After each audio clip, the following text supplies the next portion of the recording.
బడుగు బలహీన వర్గాల ఆశాజ్యోతి, మాజీ ఎమ్మెల్సీ కల్వకుంట్ల కవిత మహానాయకురాలు అని తెలంగాణ జాగృతి వరంగల్ జిల్లా మహిళా అధ్యక్షురాలు నూకల రాణి పేర్కొన్నారు. కాశీబుగ్గ గుడి దగ్గర మా తెలంగాణ జాగృతి అధినేత్రి, బడుగు బలహీన వర్గాల ఆశాజ్యోతి శ్రీమతి కల్వకుంట్ల కవిత జన్మదిన సందర్భంగా పుట్టినరోజు వేడుకలు, అంతర్జాతీయ మహిళా దినోత్సవం వేడుకలు నూకలరాణి అధ్యక్షతన చేయడం జరిగింది. కేక్ కట్ చేసి పరిశుద్ధ మహిళా కార్మికులకు శాలువాలు కప్పి ఘనంగా సత్కరించరు. కార్యక్రమంలో జాగృతి నాయకులు తిరుమల కుచన, రాహుల్, భాగ్యలక్ష్మి, సబిత, రజిత తదితరులు పాల్గొన్నారు. ఈ సందర్భంగా నూకలరాణి మాట్లాడుతూ, అనుక్షణం ప్రజలతో మమేకమై అందరితో కలిసిపోయి నోట్లో నాలుకలాగా పేద ప్రజలకు ఆసరాగా అందరీ శ్రమించి కరిగిపోయే కొవ్వొత్తిలాగా అనుక్షణం మాజీ ఎమ్మెల్సీ కవిత పనిచేయడం జరుగుతుందని అన్నారు.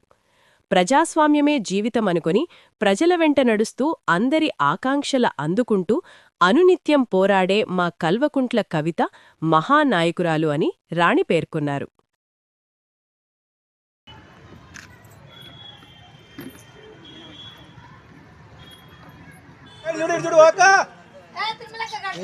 ఎందుకంటే అక్క పుట్టినరోజు నాడే మహిళలందరికీ కూడా సన్మానించడం జరుగుతుంది. ప్రతి సంవత్సరం ఇలాగనే చేసుకుంటాము. ఈరోజు ఇప్పుడు ఈ మహిళా దినోత్సవం చేయడమే కాకుండా గత ప్రభుత్వంలో చేసే పనుల కంటే ఈ కాంగ్రెస్ ప్రభుత్వ పాలన ఎంత దారుణంగా, ఎంత అమానుషంగా ప్రవర్తిస్తున్నారో చూస్తున్నాం. ప్రజలందరూ కూడా ఏకమై మంచి పనులు చేస్తారని, 6 గ్యారెంటీలు నెరవేర్చుతారని ఆశలతోటి ఓట్లు వేయడం జరిగింది. ఆ ఓట్లేసిన కర్మానికి ప్రతి ఒక్కరిని భాగం చేస్తాడు రేవంత్ రెడ్డి సర్కారు. ఈ కాంగ్రెస్ పాలన అనేది చాలా ఘోరంగా ఉంది. అందరి హైడ్రా అని ఇల్లులు కూలగొట్టడం, మహాలక్ష్మి పథకం ఇవ్వకపోవడం, తులం బంగారం ఇవ్వకపోవడం, ఈ గ్యారెంటీలు ఏవి కూడా ఏ మహిళకు వర్తించడం లేదు. ఇందిరమ్మ ఇల్లులు అంటారు. ఇందిరమ్మ ఇల్లులు ఎవరికి ఇస్తారు? పేదలు ఎవరికి అందుతలేవు. అంతా ధనవంతులకే అందుతాయి. పేర్లు కూడా ధనవంతులకే వస్తాయి. అన్నీ కూడా వాళ్ళకే వర్తిస్తుంది. కాబట్టి పేదలకు న్యాయం అనేది జరుగుతలేదు.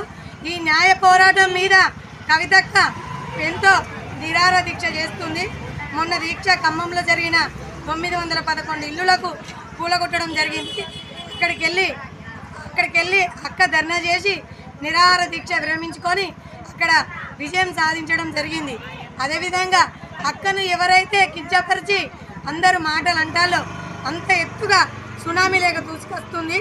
ఎప్పుడైతే జాగృతి జనం పాట ప్రోగ్రాం స్టార్ట్ చేసిందో అప్పటి నుండి కవితక్కకు మంచి ఆదరణ లభిస్తుంది. అదేవిధంగా ఈరోజు ప్రతి ప్రభుత్వం కూడా తలదించుకునే విధంగా అక్క ముందుకు రావడం జరుగుతుంది. మహిళలమందరం అక్క ఎంబడి ఉంటాం. అక్క ఆది పరాశక్తి లెక్క దూసుకొస్తుంది. కాబట్టి ఇప్పుడు వచ్చే ప్రభుత్వం కవితక్క ప్రభుత్వమే. తెలంగాణ జాగృతే ముందంతేనుంటుంది. ఈ కవితక్క ఈసారి ఇచ్చిన శాఖకు అందరు కూడా నెక్స్ట్ సీఎం కల్వకుంట్ల కవితక్కనే. మేమందరం దగ్గరుండి గెలిపించుకొని ఆ ప్రభుత్వం అంటే ఏందో చాటు చెప్తాం. అప్పుడు కవితక్క అంటే ఏంటిది, మహిళలకు ఏ విధంగా న్యాయం జరగాలి, ప్రతి ఒక్క పేద కుటుంబానికి అండగా నిలిచి ఆదిపరాశక్తి వస్తున్నందుకు మేమందరం చాలా సంతోషకరంగా అన్ని వేడుకలు జరుపుకుంటున్నాం. మేము ఇక్కడ కూడా అక్కను ప్రతి అంచుకు పైకి తీసుకెళ్ళి మేము కూడా అక్కెంబడి అక్క అడుగుజాడల్లో నడుస్తూ అక్క ఎక్కడికి పోతే అక్కడికి మేము ఉన్నామంటూ అక్కకు తోడుండి ముందుండి మేము ప్రభుత్వాన్ని తీసుకొచ్చుకుంటాం.